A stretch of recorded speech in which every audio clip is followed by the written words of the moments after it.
Assalamualaikum warahmatullahi wabarakatuh.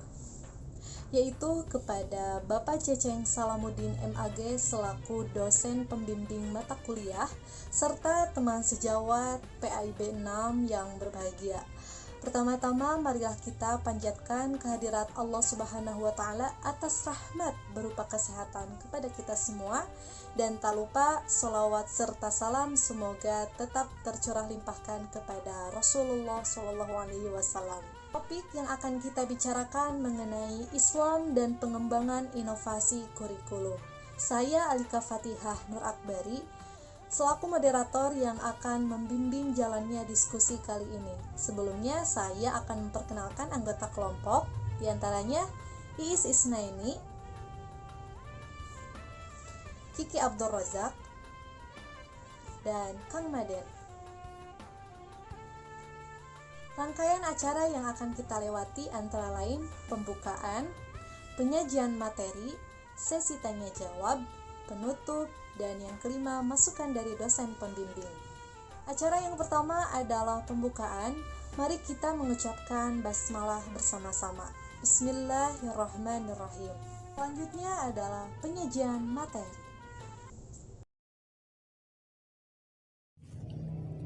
Bismillahirrahmanirrahim.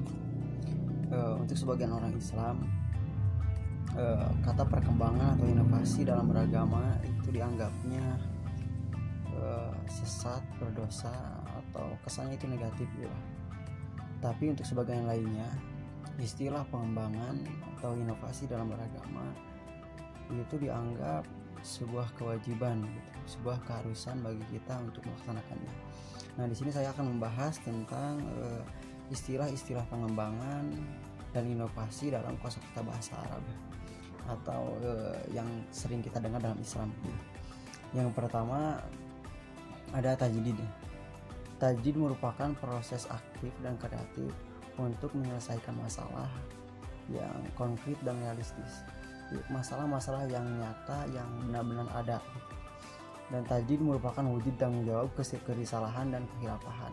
Nah, tajdid ini jadi sebuah kewajiban bagi kita ya sebagai khalifah fil ard untuk melaksanakan tajdid. Nabi bersabda kalau setiap 100 tahun sekali itu akan lahir seorang mujadid gitu, orang yang melakukan pembaruan terhadap agama. Tajdid tidak dilakukan untuk kegenitan intelektual gitu, atau akrobat pemikiran atau sensasi pemberitaan, tapi untuk panduan atau pencerahan dan jalan keluar berbagai persoalan yang nyata yang dihadapi oleh masyarakat, termasuk dalam kurikulum pendidikan.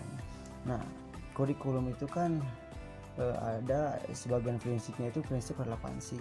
Jadi ya harus terus relevan dengan perkembangan zaman gitu. Kurikulum ketika ada perubahan zaman, maka kurikulum pun mesti ada perubahan gitu, supaya bisa sesuai.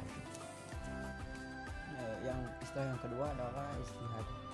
Ijtihad secara etimologi memiliki pengertian pengarahan segala kemampuan untuk mengerjakan sesuatu yang sulit. Sedangkan secara teknologi adalah penelitian yang atau dan pemikiran untuk mendapatkan sesuatu yang terdekat pada kitabullah atau Qur'an dan sunnah Rasul atau yang lainnya untuk memperoleh nas yang baku agar maksud dan tujuan umum dari hikmah syariat atau yang terkait dengan maslahat bisa tercapai. Jadi adanya ijtihad itu ya demi kemaslahatan. Ketika kita tidak menemukan atau ketika kita menemukan kejanggalan dalam suatu hukum atau ketika kalau konteksnya adalah pendidikan, ketika menemukan ketidaknyamanan, maka kita diminta untuk berijtihad, untuk melakukan pengembangan, untuk mencari jalan keluar, mencari jalan yang lebih baik, mencari untuk melakukan perubahan. Itu namanya ijtihad. Sasaran ijtihad ialah segala sesuatu yang diperlukan dalam kehidupan yang senantiasa berkembang, seperti ya dalam kurikulum itu. Ijtihad di bidang pendidikan sejalan dengan perkembangan zaman yang semakin maju, terasa semakin urgen dan mendesak. Tidak saja di bidang materi atau isi, melainkan juga di bidang sistem dalam arti yang luas. Istilah yang ketiga adalah bid'ah, atau mungkin kata tersebut sudah sering kita dengar ya, bid'ah, atau artinya itu dalam bahasa kita itu inovasi, mengacu pada inovasi dalam masalah agama. Secara linguistik istilah tersebut berarti inovasi, kebaruan atau ibadah atau bid'ah. Ini untuk umumnya di Indonesia gitu, kata bid'ah itu kesannya itu tidak baik gitu. kesan kata bid'ah itu menjurus kepada kesesatan, menjurus kepada dosa gitu. Padahal bid'ah itu ya bisa kita lakukan untuk melakukan perubahan, karena para ulama membagi bid'ah itu menjadi dua kategori gitu. Yang pertama adalah bid'ah hasanah gitu, dan ada juga bid'ah yang dolalah. Nah, kalau untuk bid'ah hasanah, kalau itu dalam urusan duniawi atau urusan muamalah, nah itu kita butuhkan untuk melakukan perubahan, untuk melakukan perkembangan. Meskipun ada hadis kullu bid'atin dolalah, setiap bid'ah itu adalah sesat, tapi meskipun menggunakan kata kulun dirinya di sana, tapi tetap masih bisa ditaksis gitu, ditaksis. Dan hadis yang mentaksisnya itu man sana fil Islam sunnatan hasanatan fala wajiban fala biha. Jadi bid'ah yang hasanah, inovasi yang bagus gitu, inovasi membuat budaya baru dalam Islam, tapi itu demi kemaslahatan, itu tidak apa-apa dalam agama, dalam Islam. Apalagi ya dalam kurikulum yang dilakukan untuk pendidikan zaman Nabi, zaman para sahabat, zaman para ulama, terus mengalami perubahan. Ya itu dianggap wajar dan itu sangat diperlukan. Dalam sejarah Islam awal, bid'ah merujuk pada doktrin heterodoks. Jadi pemahaman yang dianggap sesat, menurutnya kesesatan. Dalam hukum Islam, ketika digunakan tanpa kualifikasi, bid'ah menunjukkan materi yang baru ditemukan yang tidak memiliki presiden dan bertentangan dengan Al-Quran dan Sunnah. Nah itu bid'ah yang bertentangan. Kalau tidak bertentangan ya gak apa-apa.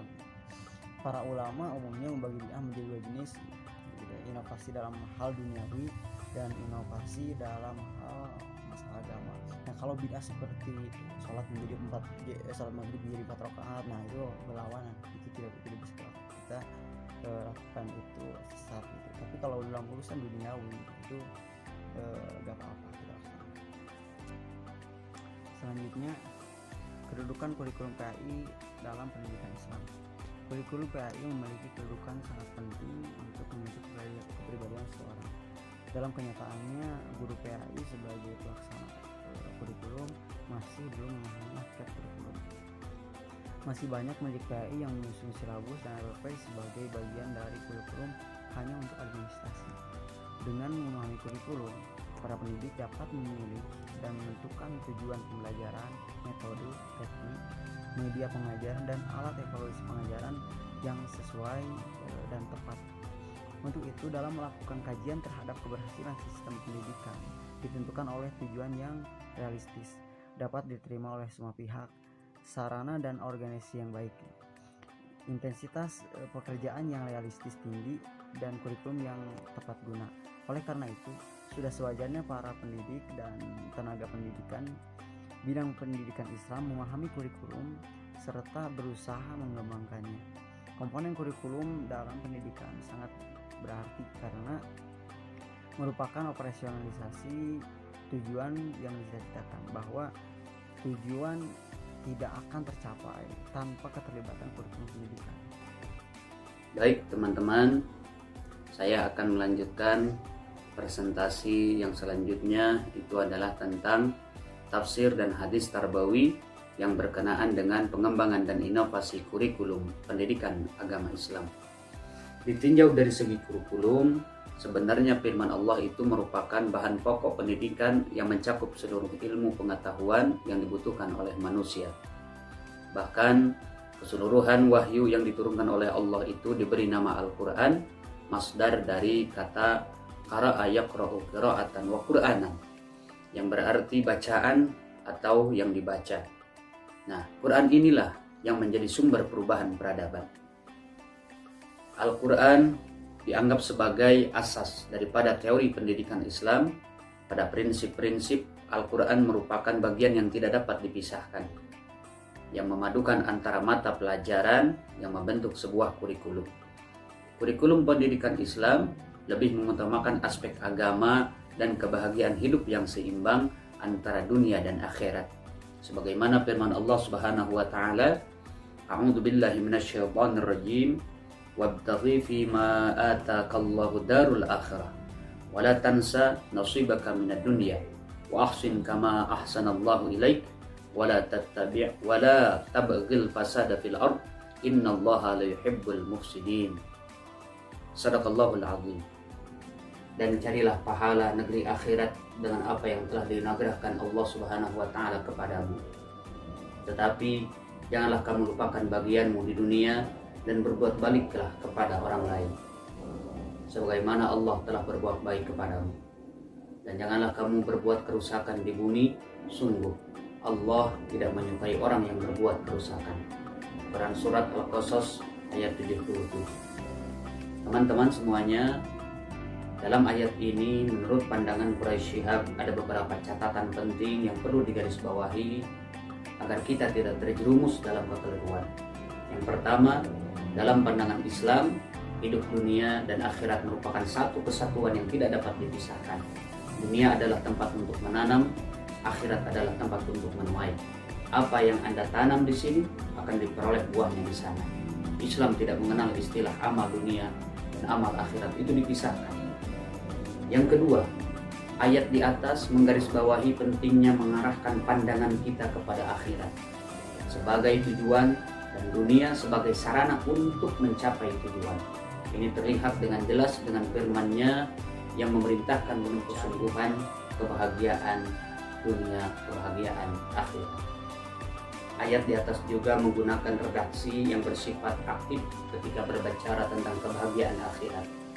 Bahkan menekankannya dengan perintah untuk bersungguh-sungguh dan dengan sekuat tenaga berupaya untuk meraihnya. Sedangkan perintah Allah Subhanahu wa taala menyangkut kehidupan kebahagiaan duniawi berbentuk pasif, yakni dengan kata lain dengan tanda kutip jangan lupakan. Ini mengesankan perbedaan antar keduanya. Pencapaian yang dilakukan secara bertahap antara lain menempatkan manusia dalam kehidupannya sebagai hamba Allah yang setia. Selain itu, untuk mewujudkan tujuan akhir pendidikan Islam, maka menempatkan dirinya sebagai khalifah Allah di muka bumi. Sebagaimana yang telah Allah firmankan di dalam Al-Quran, A'udzu billahi minasyaitonir rajim, wa idz qala rabbuka lil malaikati inni ja'ilun fil ardi khalifah qalu ataj'alu fiha may yufsidu fiha wa yufsidu dima wa nahnu nusabbihu bihamdika wa nuqaddisu lak qala inni a'lamu ma la ta'lamun. Shadaqallahul azim. Ingatlah ketika Tuhanmu berfirman kepada para malaikat, sesungguhnya aku hendak menjadikan seorang khalifah di muka bumi. Maka mereka berkata, para malaikat, mengapa engkau menjadikan khalifah di bumi itu orang yang akan membuat kerusakan padanya dan menumpahkan darah? Padahal kami senantiasa bertasbih dengan memuji engkau dan mensucikan engkau.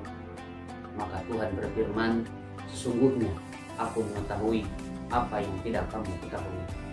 Quran surat Al-Baqarah ayat 30.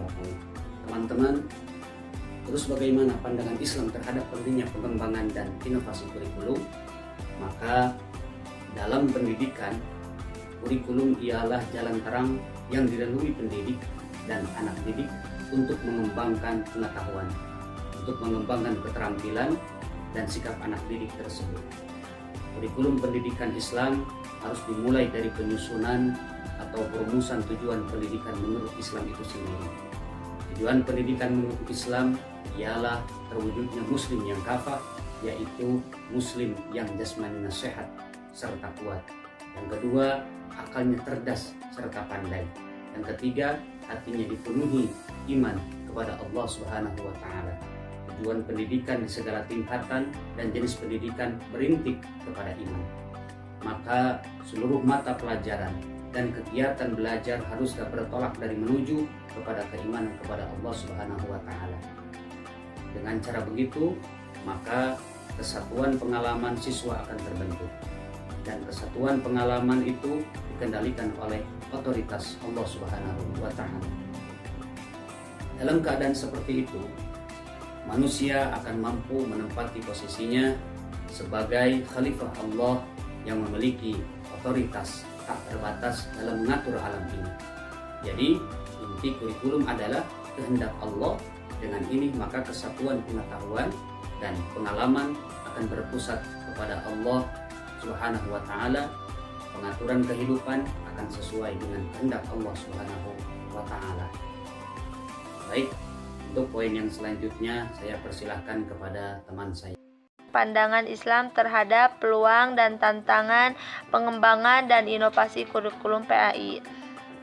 Pengembangan kurikulum pendidikan agama Islam, sistem pendidikan agama hendaknya memadukan pendekatan normatif dan deduktif yang bersumber pada sistem nilai yang mutlak, yaitu pada as-sunnah, Al-Quran, as-sunnah, dan hukum Allah Subhanahu wa taala yang terdapat di alam semesta, dengan pendekatan deduktif dan induktif yang dapat meletakkan aspirasi umat dan meningkatkan budaya bangsa sesuai dengan cita-cita kemerdekaan, dengan perumusan program pendidikan yang didasarkan kepada konsep variabilitas.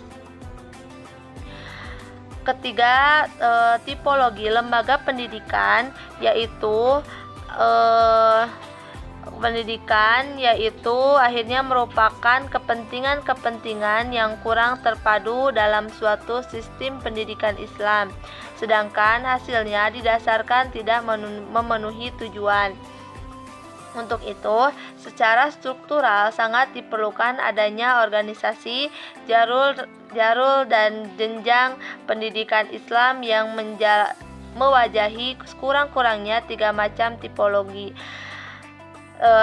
Sehingga memungkinkan dilaksanakannya suatu program pendidikan agama Islam yang integral, sistematik, ekologik, dan lentur atau fleksibel. Pandangan Islam terhadap hambatan pengembangan dan inovasi kurikulum.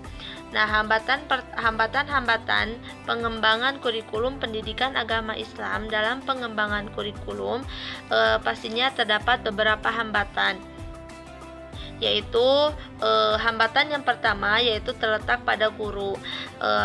Guru kurang berpartisipasi dalam pengembangan kurikulum. Hal itu disebabkan oleh beberapa hal. Yang pertama yaitu kurangnya waktu, dan yang kedua kurang kesesuaian pendapat antara baik sesama guru maupun dengan kepala sekolah dan administrator. Ketiga, karena kemampuan dan pengetahuan guru sendiri. Hambatan yang lainnya yaitu dari masyarakat. Materi demi materi telah kelompok sampaikan. Kita masuk pada sesi tanya jawab. Jika ada teman-teman yang ingin ditanyakan seputar materi tersebut, cantumkan nama beserta pertanyaan dan kita akan diskusikan bersama-sama. Terima kasih.